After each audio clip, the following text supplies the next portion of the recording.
दर्शकवृन्द नमस्कार। कार्यक्रम morning mix अन्तर्गतको टिकटकमा उपस्थित भइसकेको छु म प्रेम बुढा छेत्री। विशेष गरी पछिल्लो समय जनप्रतिनिधि आएको 4 वर्ष बित्दै गर्दाखेरि र अब नयाँ आर्थिक वर्षका लागि बजेट निर्माणको क्रम पनि चलिरहेको छ। स्थानीय पालिकाहरू बजेट निर्माणमा जुटिरहेका छन्। यति बेला फेरि बाढी विपदको जोखिम पनि बढिरहेको अवस्था छ। विशेष गरी बाढी विपद लगायत बजेट निर्माण र भौतिक विकासमा कस्तो प्रगति भएका छन् यो 4 वर्षमा र पछिल्लो समयको अब पूर्व तयारी कस्ता रहेका छन् जस्ता लगायतका विषयमा कुराकानी गर्नका लागि आज मैले कार्यक्रम टिकटकमा बोलाएको छु। अतिथि हुनुहुन्छ मेरो खजुरा गाउँपालिकाका अध्यक्ष किस्मत कुमार कक्षपति हुनुहुन्छ। उहाँसँग विशेष गरी खजुरा गाउँपालिकामा हिजोको विगत, अहिलेको वर्तमान अवस्था, परिवर्तन सँगसँगै बजेट निर्माण र बाढी विपदका पूर्व तयारीका लगायतका अन्य विषयहरूमा पनि कुराकानी गर्नेछु। सबभन्दा पहिले म कार्यक्रममा उहाँलाई स्वागत गर्न चाहन्छु। तपाईँलाई स्वागत छ सर। धन्यवाद। अहिले आराम हुनुहुन्छ भन्ने मैले परिकल्पना या भनौँ न आशा सँगसँगै अहिलेको समय व्यस्तता कस्तो छ भन्छु। ठिकै छ, समयको व्यस्तता छ नै भनौँ। भर्खरै कोभिड-19 दोस्रो भेरिएन्टको विरुद्धमा हामी लडाइँको मैदानमा उत्रेका थियौँ। अहिले केही न्यूनीकरण भएको छ, देखिराख्नु भएको छ। तत्पश्चात अब आगामी आर्थिक वर्ष 78-79 को बजेट निर्माण गर्ने क्रममा छौँ। नीति तथा कार्यक्रम निर्माण गर्ने क्रममा छौँ। अब मौसम सुरु भइसकेको छ। विपद व्यवस्थापन समितिको बैठक बसेर त्यसको पूर्व तयारीको रूपमा हामी लागिराखेका छौँ। यस्तै काममा व्यस्त भइराखेका छौँ। अब नीति कार्यक्रमको विषयमा अझ जोडतोडले लाग्नुपर्ने अवस्था पनि भयो यतिखेर चाहिँ। हजुर, बिहानदेखि बेलुकासम्मको कार्ययोजना यिनै विषयमा केन्द्रित रहन्छ। बिहान प्राय गरेर 6 बजेदेखि 2 घण्टा म आफ्नो बिहानको नित्यकर्म व्यायाम मर्निङ वाक सकिसकेपछि बिहान 8 बजेदेखि निरन्तर कहिले रातिको 10 बज्छ, कहिले 9 बज्छ, कहिले 11 बज्छ जनताकै काममा लागिराखेको छ। तपाईँहरू जनप्रतिनिधि चुनिएर आएको 4 वर्ष बित्न थालिसकेको छ। अब यो 4 वर्षको पिरियडमा चाहिँ तपाईँहरूले गरेका गतिविधिहरू का विषयमा हामी पछाडि पनि कुरा गर्छौँ। सबभन्दा पहिले अब आजको कुराकानी चाहिँ बाढी विपदबाटै सुरु गर्न चाहन्छु। अहिलेको अवस्था मौसम हेर्दाखेरि फेरि पनि जोखिम देखिएको छ। विभिन्न जिल्लाहरूमा भनौँ अझ पूर्वी नेपालतर्फ चाहिँ अझ धेरै क्षति भइरहेको अवस्था छ। मौसम विभागले पश्चिम क्षेत्रमा पनि पानी पर्ने, योभन्दा सरदरको भन्दा धेरै पानी पर्ने भनेर आकलन गरिसकेको अवस्था पनि छ। पालिकाहरूले आफ्ना नागरिकलाई बाढी विपदबाट जोगाउनका लागि अहिले यतिखेर पूर्व तयारी गर्नुपर्ने अवस्था पनि छ। तपाईँहरू कतिको लागिरहनु भएको छ विषयमा? मौसम सुरु भइसकेपछि, मनसुन सुरु भइसकेपछि डिडिएमसी बाँकेको बैठक हामी योभन्दा 4-5 दिन अगाडि बसेका थियौँ। तत्पश्चात अर्को दिन खजुरा गाउँपालिका विपद व्यवस्थापन समितिको बैठक हामी राख्यौँ पूर्व तयारीको लागि र हामीले प्रत्येक वडामा पनि त्यसको बैठक राख्ने र पूर्व तयारीको लागि स्ट्यान्ड बाई भएर बस्ने, सबै चिजको व्यवस्थापन गर्ने हामी तयारी अवस्थामा छौँ। र हिजोदेखि त्यसपछि जब मनसुन सुरु भएको थियो मानखोला ठाउँ-ठाउँमा अनुगमन गर्ने काम प्रत्येक वडा अध्यक्षहरूलाई अनि विपद व्यवस्थापन समितिका साथीहरूलाई अलर्ट गर्ने काम हामी गरिराखेका छौँ। पूर्व तयारीमै छौँ हामी। मानखोलाले खजुरालाई अझ बढी प्रभावित पार्छ। खजुरा गाउँपालिकाको प्रभावित पार्ने वडा भनेको वडा नम्बर 7 विशेष गरेर, त्यसपछि आएर वडा नम्बर 2, वडा नम्बर 1 र अलिकति वडा नम्बर 4। यसमा चाहिँ बाढी त होइन, दुभानले समस्या पार्ने हो। मानखोलाले चाहिँ कटानले समस्या पार्दछ र यो कटानको समस्या समाधान गर्नु, दीर्घकालीन रूपमा समाधान गर्नको निमित्त मानखोलामा तटबन्धनको लागि हामीले चाहिँ प्रदेश सरकार, सङ्घीय सरकार सबैसँग पटक हामी आह्वान पनि गरेका छौँ, अनुरोध पनि गरेका छौँ।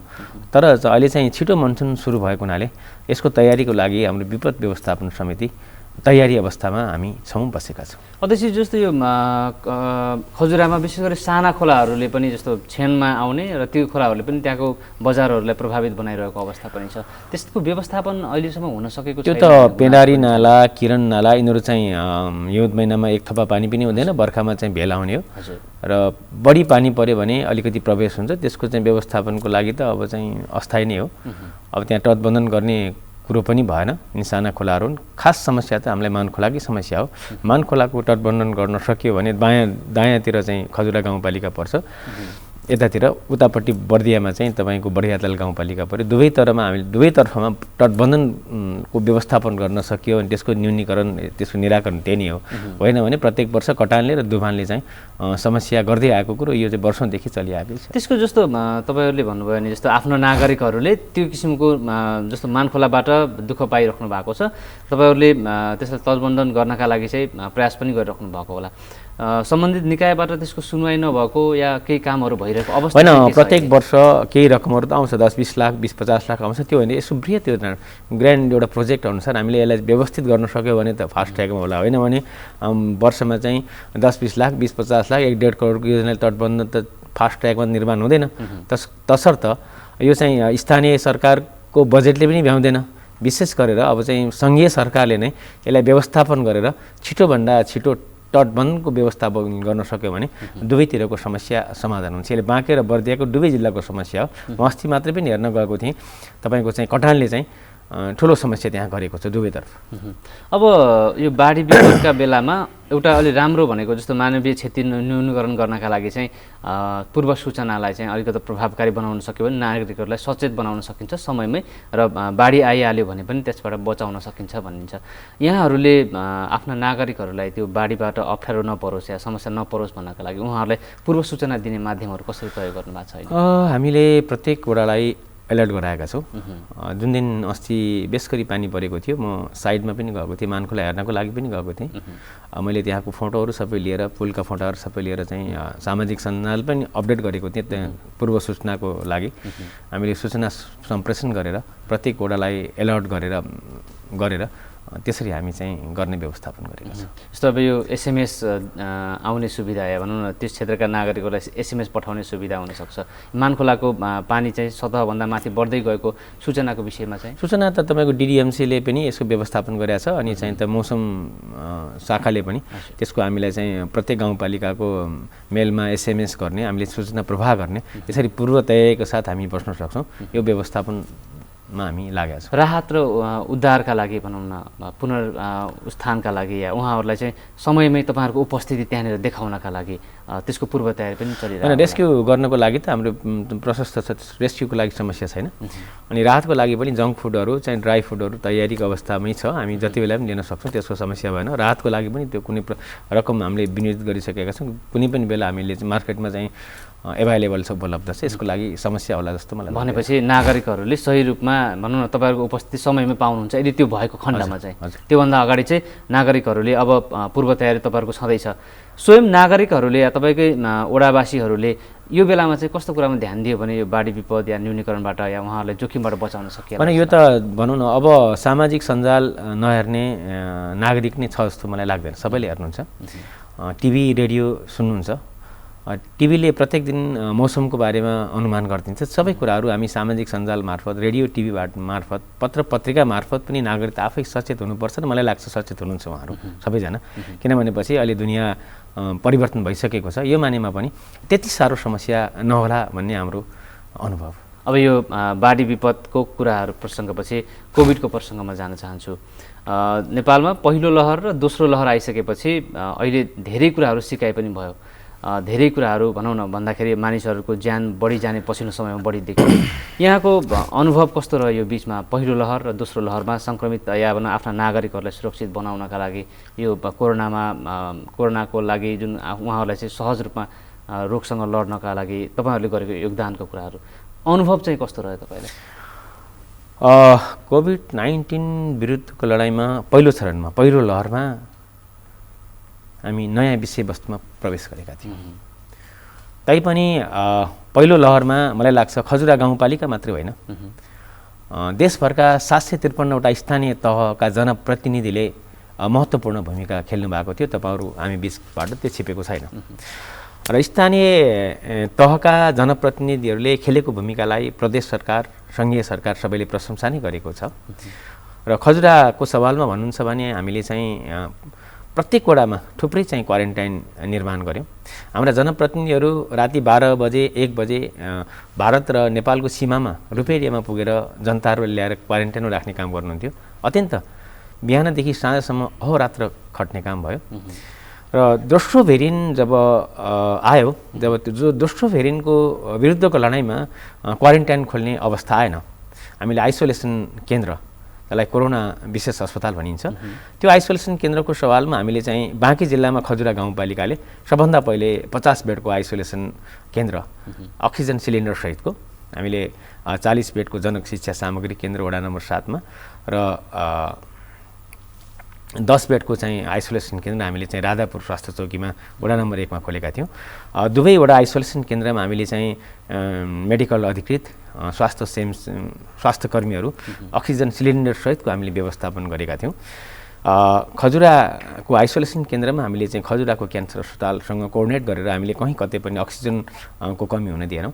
त्यसपछि खजुराको विशेषज्ञ डाक्टरहरूले रनिङको रूपमा त्यहाँ चेकअप गर्ने व्यवस्थापन गराएका थियौँ अनि ब्लड टेस्ट र एक्सरे गर्ने व्यवस्थापन हामी क्यान्सर अस्पतालमा नि व्यवस्थापन गरेका थियौँ, जसले गर्दा सकेसम्म पोजिटिभ केस भएका बिरामीहरूलाई हार्दिकताका साथ सेवा गर्नको निमित्त हाम्रा स्वास्थ्य कर्मीहरू अग्रपङ्क्तिमा लाएर सेवा गर्नुभएको छ र अहिलेसम्म 70 जनाभन्दा बढी निको भएर हाम्रो आइसोलेसन केन्द्रबाट फर्किसक्नु भएको छ। त्यहाँको सेवा सुविधा हामीले चाहिँ आइसोलेसन केन्द्रमा सिसी क्यामेराको व्यवस्थापन अनि नेटको व्यवस्थापन, त्यसपछि आएर म्युजिकका व्यवस्थापन, त्यो खानपिनको व्यवस्थापन हामीले चाहिँ स्थानीय तहले नै आफै गरेका थियौँ। यसरी हामीले सकेसम्म पोजिटिभ केसका बिरामीहरूलाई, हाम्रो पालिकाको नागरिकलाई म्याक्सिमम सेवा दिएर उहाँहरूलाई चाहिँ निको बनाएर पठाउने उद्देश्यका साथ हाम्रो स्वास्थ्य कर्मीहरू अहोरात्र खट्नु भएको थियो र लाग्छ हाम्रो राम्रै भयो। धेरैजना बिरामीहरू निको भएर फर्किसक्नु भएको छ र अक्सिजन लेभल कम भएका बिरामीहरूलाई हामीले भेरीमा मेडिकल कलेजमा कोअपरेट गरेर हामीले त्यहाँ पठाउने व्यवस्थापन गरेका थियौँ। अहिले पालिकामा सङ्क्रमितहरूको सङ्ख्यालाई हेर्ने भने सरदरको रूपमा पहिलाको तुलनामा त घटेको पक्कै पनि होला। घटेको छ। हामीले प्रत्येक एक दिन बिराएर एन्टिजेन टेस्ट गर्ने व्यवस्थापन गरेका थियौँ। सुरुमा त्यसको सङ्क्रमण सङ्ख्या बढेको थियो, अहिले लास्टमा आएर जतिजना सङ्क्रमणको एन्टिजेन टेस्ट गरे पनि त्यसको पोजिटिभ केस शून्य नै आएको छ, घट्दो क्रममा छ र अहिले चाहिँ एन्टिजेन टेस्ट हामीले 1 हप्तापछि 5 दिनपछि जुन केस आउँछ त्यसपछि मात्रै गर्ने गरेका छौँ। अध्यक्षज्यू, जस्तो अब फेरि तेस्रो लहर कोरोनाको फेरि आउने भनेर चाहिँ आकलनहरू भइरहेका छन्। हिजो पहिलो लहरमा जुन कुरा सिकाइ भयो त्यसले चाहिँ दोस्रो लहरमा केही सहज पनि ल्यायो, तर यद्यपि नागरिकहरूकै कारण या अन्य जस्तो म्युटेन्ट भएको कारणले, भाइरस म्युटेन्ट भएको कारणले गर्दाखेरि पनि सङ्क्रमित धेरै हुने र मृत्युदर पनि अलिकति बढेको देखिन्छ। तेस्रो लहरमा पनि अझ बालबालिका बढी प्रभावित हुने जस्तो कुराहरू पनि आइरहेको छ। यहाँहरूको अबको तयारी कस्तो रहन्छ यो विषयमा चाहिँ? पहिलो लहर, दोस्रो लहरको सिकाइअनुसार तेस्रो लहर, अब थर्ड भेरिएन्ट पनि सुरु भइसक्यो भन्ने हल्ला आइराखेको छ अफ्रिकन कन्ट्रीमा है। त्यसको तयारीका साथ हामी बस्नुपर्छ भन्ने हाम्रो मान्यता। अहिले पनि हाम्रो खजुरा गाउँपालिकामा 50 बेडको आइसोलेसन केन्द्र स्ट्यान्ड बाई हामी राखेका छौँ। अक्सिजन सिलिन्डरको व्यवस्थापन गरेका छौँ। अहिले चाहिँ अक्सिजन के भन्छ त्यसलाई, त्यो इलेक्ट्रिकबाट चल्ने अक्सिजन, त्यसको पनि हामीले चाहिँ व्यवस्थापन गरेका छौँ र हामीले चाहिँ स्वास्थ्य सामग्रीहरू, त्यसलाई चाहिने अत्यावश्यक कुराहरू हामीले स्ट्यान्ड बाई राखेका छौँ।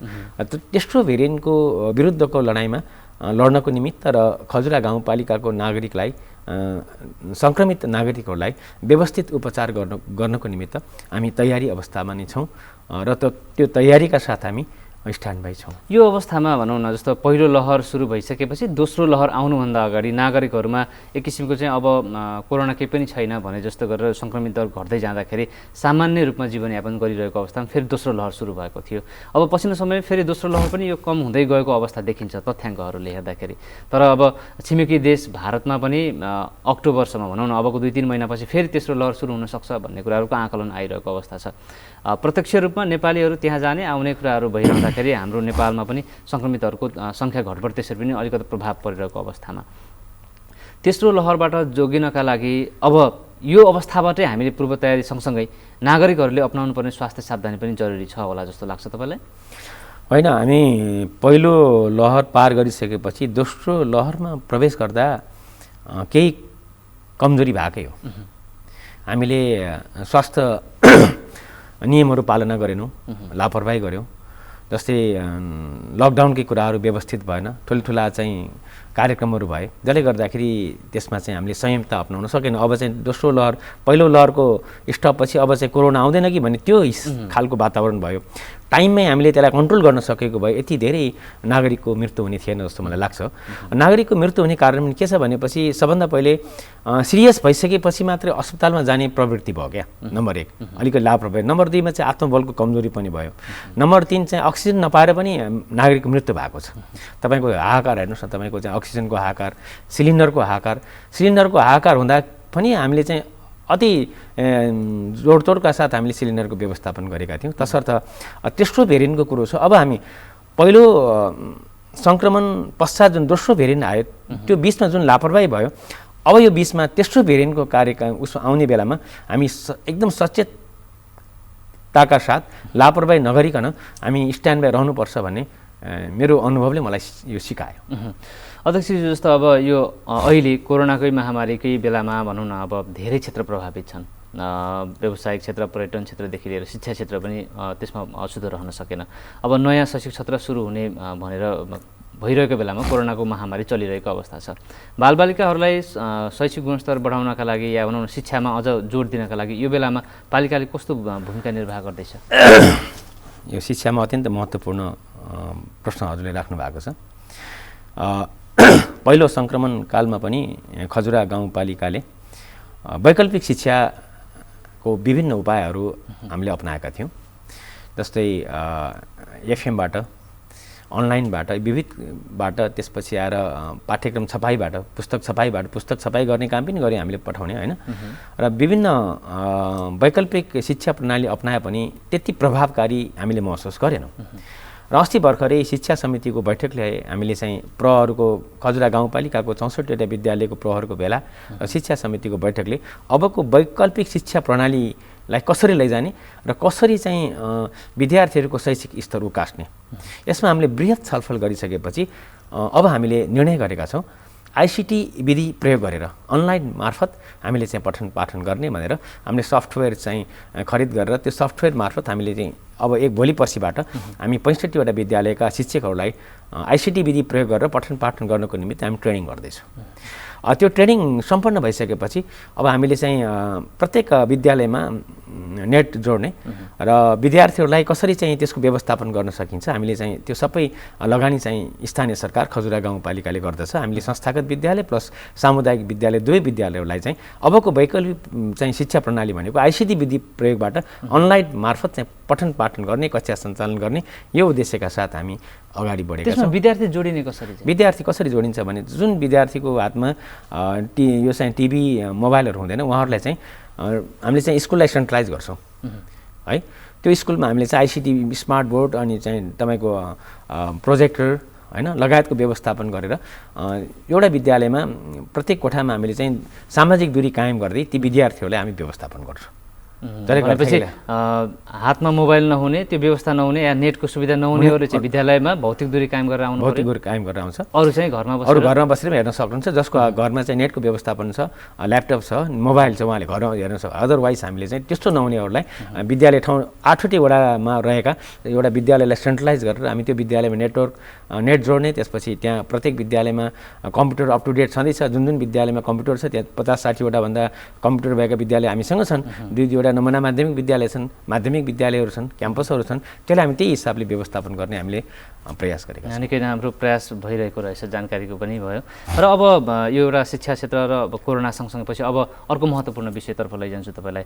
बजेट निर्माण तपाईँहरूको लागि निकै महत्त्वपूर्ण विषय र अहिलेको अवस्थामा अझ धेरै महत्त्वपूर्ण राख्छ, किनभने तपाईँको कार्यकालको अन्तिम बजेट पनि हो। यसलाई चाहिँ कस्तो किसिमले लिएर आउने भन्ने विषयमा अझ घनीभूत छलफल भयो भने, घनीभूत कुराहरू आयो भने चाहिँ तपाईँहरूलाई अझ तपाईँहरूको कार्यकाल सफलता उन्मुख हुने सम्भावना पनि बढी देखिन्छ। अहिलेको बजेट चाहिँ नीति या भनौँ न कस्तो किसिमका कुराहरू अलिक बढी प्राथमिकतामा राख्नु भएको छ अब आउने बजेट? अब आउने बजेट आर्थिक वर्ष 78-79 सालको बजेट हाम्रो कार्यकालको अन्तिम बजेट नै हो। अहिले हामीले बजेटमा विशेष गरेर स्वास्थ्य क्षेत्रमा फोकस गरेका छौँ, कोरोनालाई फोकस गरेका छौँ, कृषिलाई फोकस गरेका छौँ, बेरोजगारलाई रोजगारको व्यवस्थापनको फोकस गरेका छौँ। शिक्षामा चाहिँ कसरी चाहिँ वैकल्पिक शिक्षा प्रणालीबाट खजुरा गाउँपालिकाको शैक्षिक स्तरलाई उकास्न सकिन्छ, कसरी शिक्षा एडुकेसनको हब बनाउन सकिन्छ, यो उद्देश्य साथ यसलाई केन्द्रित गरेर हामी बजेट निर्माण र तर्जुमा गर्दैछौँ।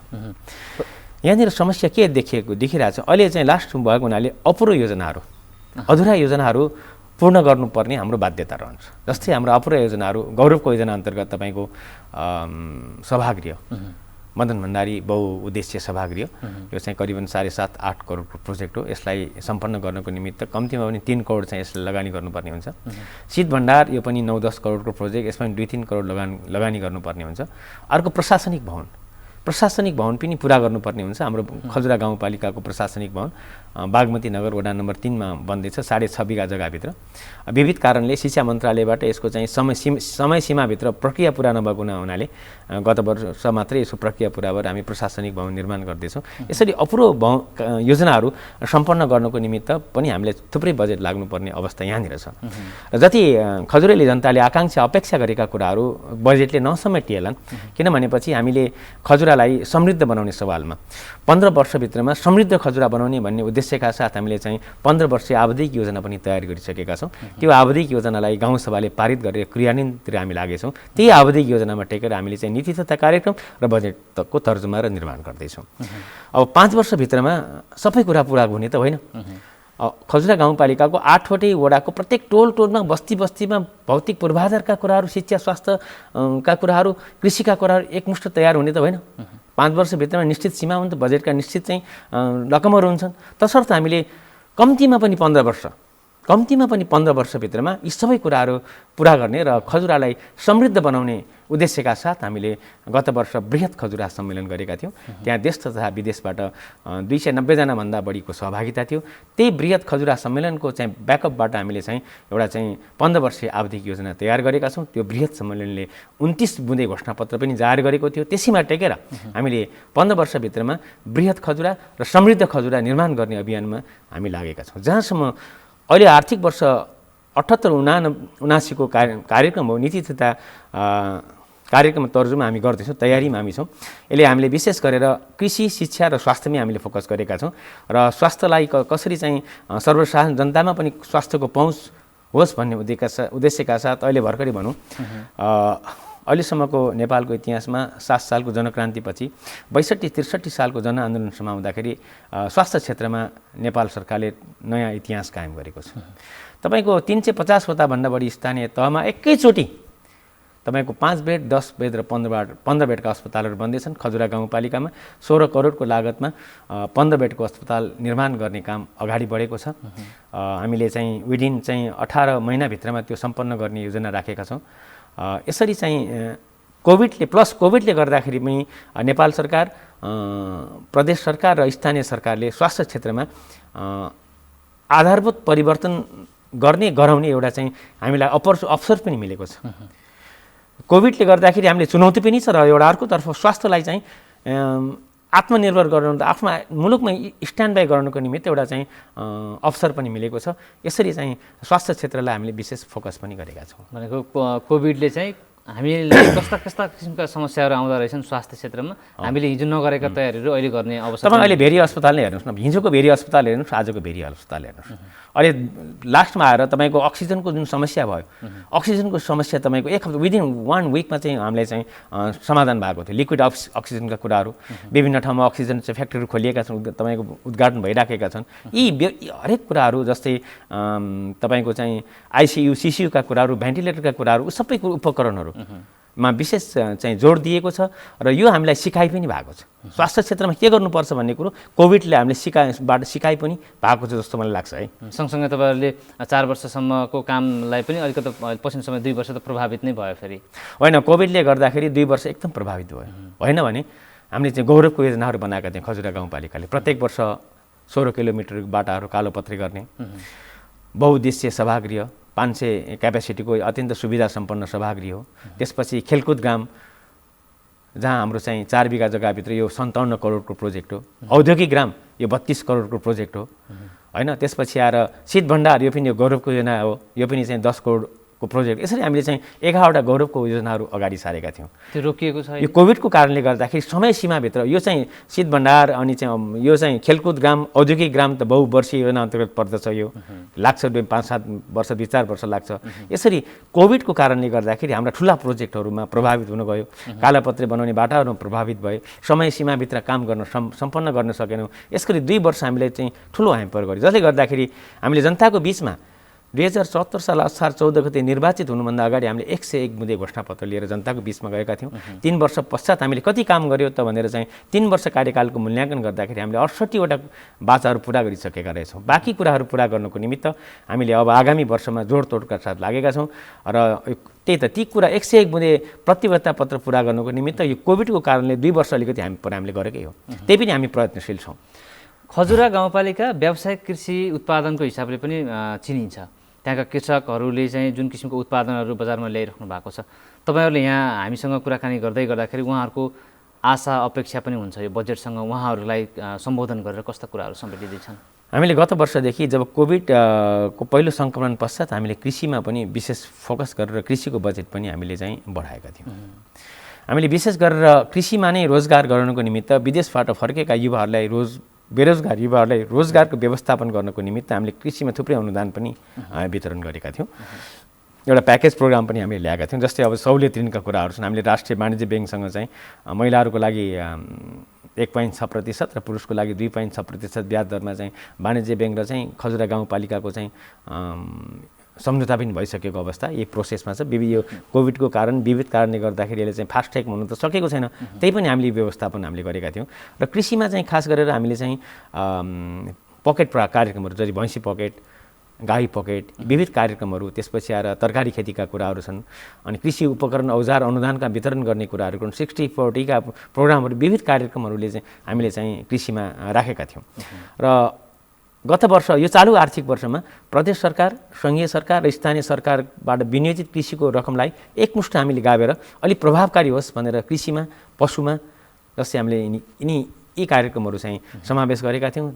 तत्पश्चात पनि हामीले चाहिँ एफर भन्ने संस्थासँग समन्वय गरेर त्यसको चाहिँ म्याक्सिमम लगानी त स्थानीय सरकारको छ, समन्वयको भूमिका उसले खेल्छ। हामीले चाहिँ कृषिमा एउटा 5.5 करोडको पाइलट प्रोजेक्ट स्टार्टिङ गरेका छौँ। त्यो पाइलट प्रोजेक्ट सुरु भएको तपाईँको 6 महिना पनि भएको छैन। यो चाहिँ 3 वर्षे प्रोजेक्ट हो, 5.5 करोड लागतको। अब यो चालु आर्थिक वर्षमा हामीले 1 करोड विनियोजित गरेका थियौँ र त्यो मार्फत पनि खजुरा गाउँपालिकाका बेरोजगार युवाहरूलाई रोजगारको व्यवस्थापन गर्ने, पशुपालनका कुराहरू छन्, कृषिका कुराहरू छन्, यसलाई हामी चाहिँ जोरदार रूपमा उठाएका छौँ र यसलाई व्यवस्थापन गर्न, यसलाई चाहिँ प्रभावकारी रूपमा क्रियान्वयन गर्नको निमित्त हामी अगाडि बढेका छौँ।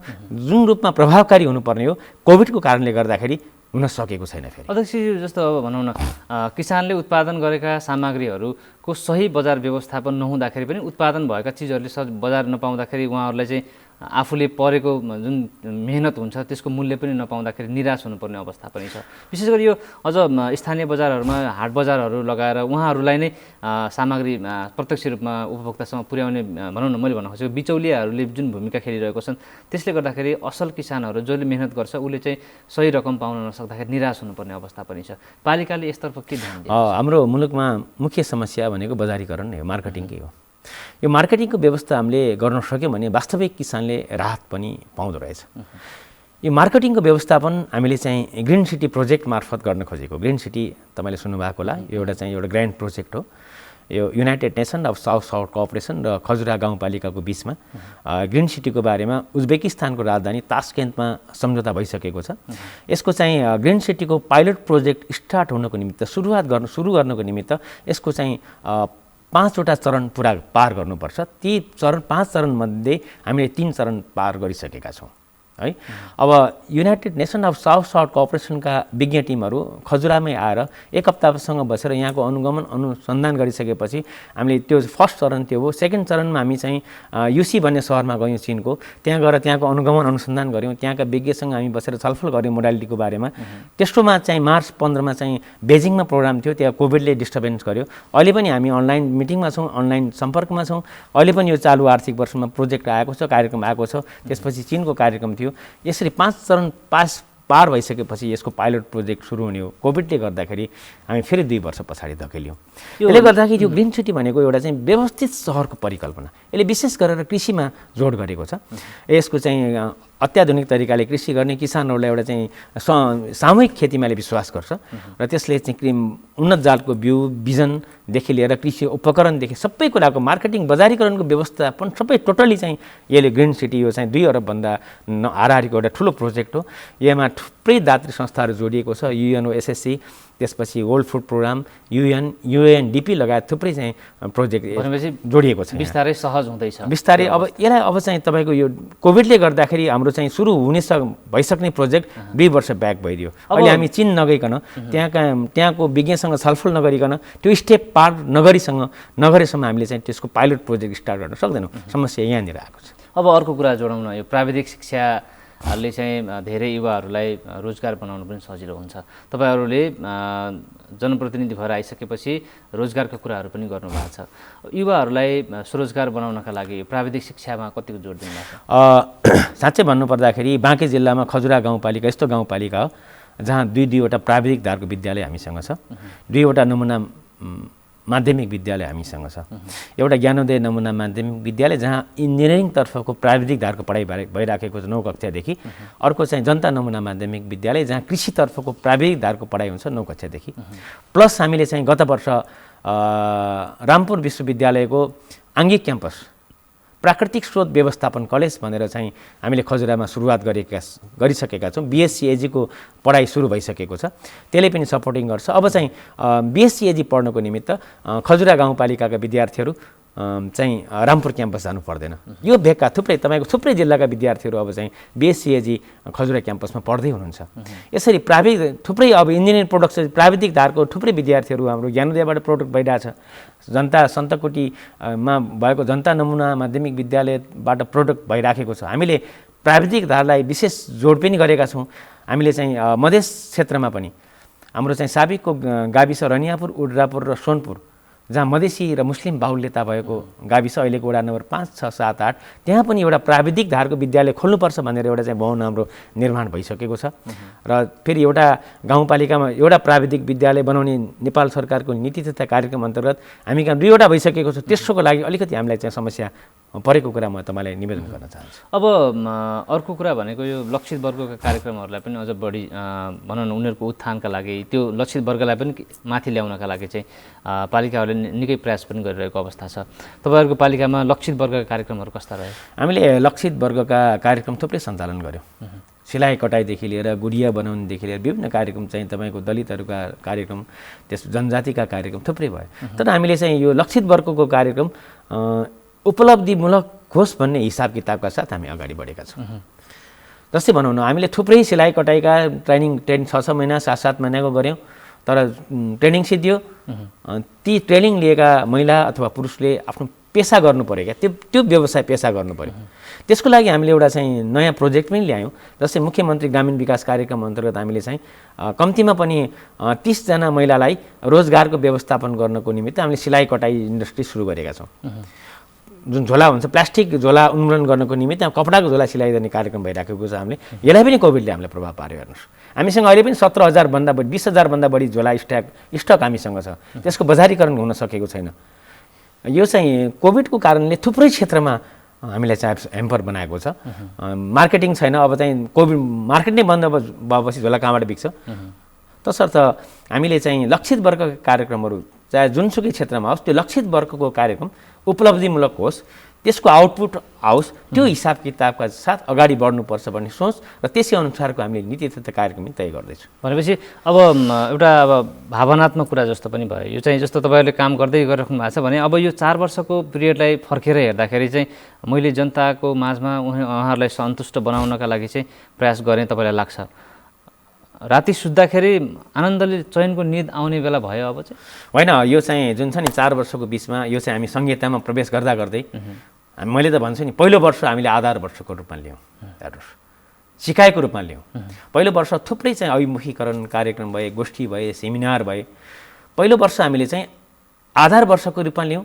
मलाई लाग्छ अहिले 4 वर्ष पार गर्दाखेरि पहिलो कार्यकाल संहितामा मुलुक प्रवेश गरिसकेपछि यो स्थानीय तह जुन छ स्वायत्तता भएको छ नि, यो 5 वर्ष कार्यकाललाई नै मलाई लाग्छ अहिलेको अनुभवको आधार वर्ष के हुन्छ कि जस्तो मलाई लागिरहेछ। थुप्रै कुराहरू नयाँ छन् यहाँ कानुनकोदेखि। हामी त यो चाहिँ स्थानीय सरकार भनेको कार्यपालिका, न्यायपालिका र व्यवस्था, तिनै कुराहरू यहाँ तिनै कुराको म्यानेजमेन्ट गर्नुपर्ने हुन्छ। यो चाहिँ 5 वर्ष कार्यकाल नै यो आधार वर्षको रूपमा गयो कि पहिलो वर्ष पश्चात हामीले चाहिँ खजुरेली जनताले प्रत्याभूति हुने खालका विकास निर्माणका कामहरू हामी गर्दै गयौँ। 2 वर्ष तपाईँको कोभिडले डिस्टर्बेन्स भयङ्कर गर्यो, त्यसको बावजुद पनि हामी लाग्यौँ। बाढी पहिरोले 74 सालमा भयङ्कर डिस्टर्ब गर्यो, त्यसको बावजुद पनि लाग्यौँ। तर मलाई के लाग्छ भनेपछि जनताले जुन अपेक्षा गरेका थिए, तर साँच्चै भन्नुपर्दाखेरि नेपाली जनतालाई हामी सबैले एउटा महत्त्वाकांक्षी पनि बनाइदिएका छौँ। चाहे त्यो सङ्घीय सरकार होस्, चाहे प्रदेश सरकार होस्, चाहे स्थानीय सरकार होस्, हामीले धेरै कुराहरू गर्छौँ भनेर बाचा कौल गरेका छौँ। तर गरेका कुराहरू पुरा गर्नको निमित्त हरेक कुराहरूले साथ दिनुपर्दो रहेछ। बाढी अहिले हेर्नुहोस् तपाईँ मेलम्ची नगरपालिका दुबानमा छ। मैले अब चाहिँ गाउँपालिका राष्ट्रिय महासङ्घको केन्द्रीय सचिवालय सदस्यको हैसियतले मैले 460 देशभरका 460वटा गाउँपालिकाको जानकारी राख्दछु।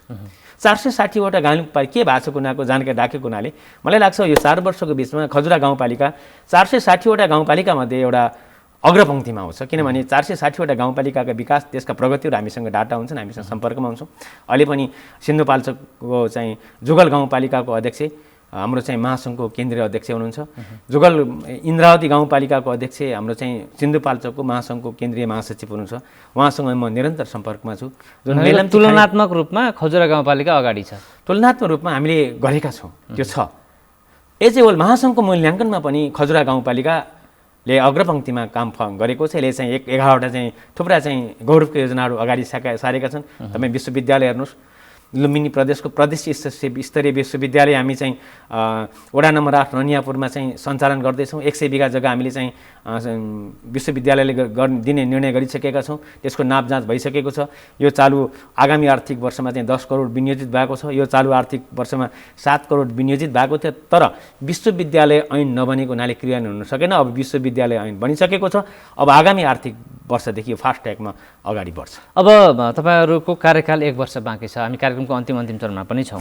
यो कार्यकाल 1 वर्षलाई चाहिँ अब बाँकी रहेको 1 वर्षलाई चाहिँ तपाईँले कुन रूपमा लिनुभयो? अब यो बाँकी भएको 1 वर्षलाई हामीले मैले अघि नै भने जुन 101 बुँदे प्रतिबद्धता पत्र लिएर जनताको बिचमा, खजुरेली जनताको बिचमा घर घरमा हामी पुगेका थियौँ, त्यो 101 बुँदे प्रतिबद्धता पत्र पुरा गर्ने अभियानमा हामी जुट्छौँ र हाम्रा अधुरा योजनाहरू हामीले चाहिँ कम्प्लिट गर्ने उद्देश्यका साथ र शिक्षा, विशेष गरेर कृषि, शिक्षा र स्वास्थ्यमा परिवर्तन गर्ने उद्देश्यका साथ हामी अगाडि बढ्छौँ। भनेको तपाईँहरूको 5 वर्ष कार्यकाल सकिँदाको दिनमा चाहिँ नागरिकहरूले अनुभूति गर्न पाउँछन् कि साँच्चै नै परिवर्तन? अनुभूति त तपाईँको अहिले पनि गरिराखेका छन्, होइन, अहिले पनि भएको छ। तपाईँ साँच्चै भन्नुपर्दाखेरि खजुरा गाउँपालिका देखिने गरी अनुभूति हुने भयो। खजुरा गाउँपालिकाले देखिने गरी अहिलेसम्म पनि हामीले 4 वर्षको बिचमा 60 किलोमिटर बाटाहरू कालोपत्र गरिसकेका छौँ। प्रत्येक वडामा कालोपत्र छ हामी कहाँ, चाहे त्यो मधेस होस्, चाहे त्यो बस्ती यतातिर होस्। शिक्षा क्षेत्रमा भन्नुहुन्छ भने स्थानीय तहमा आइसकेपछि शिक्षा क्षेत्रमा चाहिँ परिवर्तन भएको छ। स्वास्थ्यमा हेर्नुहोस्, खजुरा गाउँपालिका यस्तो गाउँपालिका जस 8वटै वडामा स्वास्थ्य चौकी छन्। कहीँ पनि कमी छैन। आफ्नै भवनमा स्वास्थ्य हामी सेवा दिइराखेका छौँ। यसरी हामीले स्वास्थ्य क्षेत्र, कृषि क्षेत्र र चाहिँ शिक्षा क्षेत्रमा प्लस भौतिक निर्माणतर्फ पनि मलाई लाग्छ खजुरेली जनताले अनुभव गर्ने हिसाबले हामीले चाहिँ प्रयास गरेका छौँ। अनुभूति पनि भइराखेको छ।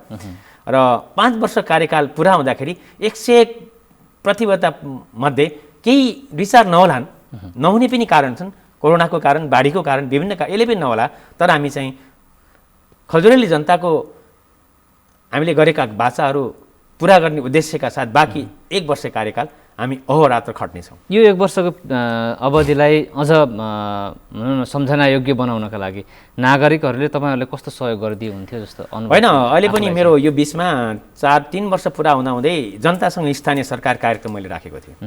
प्रत्येक वडामा जनताका प्रत्यक्ष समस्या के छन् म आफै बुझेर त्यसमा रकम पनि विनियोजित गरेको थिएँ। कोभिडले गर्दाखेरि यसलाई पनि डिस्टर्ब भयो।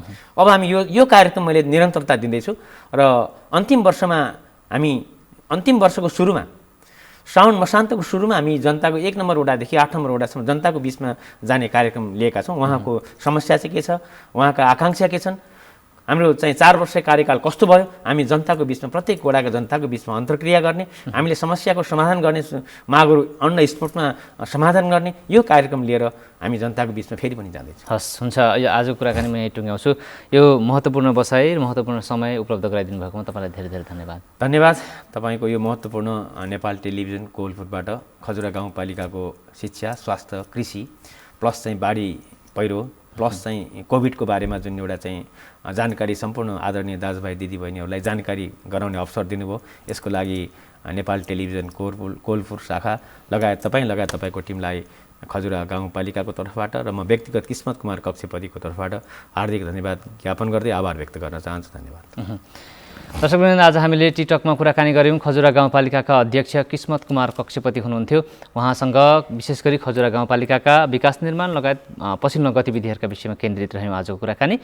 भोलि फेरि अर्का अतिथिका साथमा कार्यक्रममा उपस्थित हुनेछौँ। त्यतिन्जेलसम्मका लागि बिदा दिनुहोस्। तपाईँको दिन शुभ रहोस्। नमस्कार।